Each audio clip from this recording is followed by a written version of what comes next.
2 policiais militares foram mortos no Jacarezinho nesse domingo.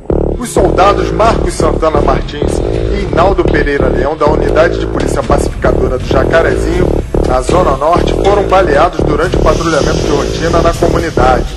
Eles foram encaminhados com vida para o Hospital Salgado Filho no Meia, mas não resistiram aos ferimentos. Eu sou prova aqui, eu sou médica daqui toda semana. Eu, como médica, eu não aguento mais. Toda semana policial baleado, policial morto, policial baleado, policial morto. Eles tomam apenas um único tiro. Parece que os bandidos eles têm a mira perfeita. É um único tiro certeiro. A região precisou ser reforçada com agentes do BOP e da CORE.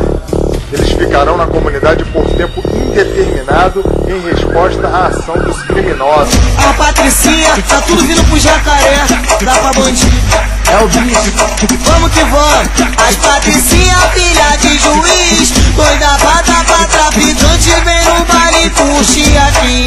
Da Molazé as crianças vai sorrir e grita no meio alto que o Jacaré tá melhor que Paris. Agora eu entendi porque parar no Rio de Janeiro, dia das crianças, caminhão de brinquedo no baile, chove dinheiro. Os vermes fica puto, a mídia questiona o poder paralelo. Sabe que nós vive na vida errada, mas nós há de certo, longe do magneto.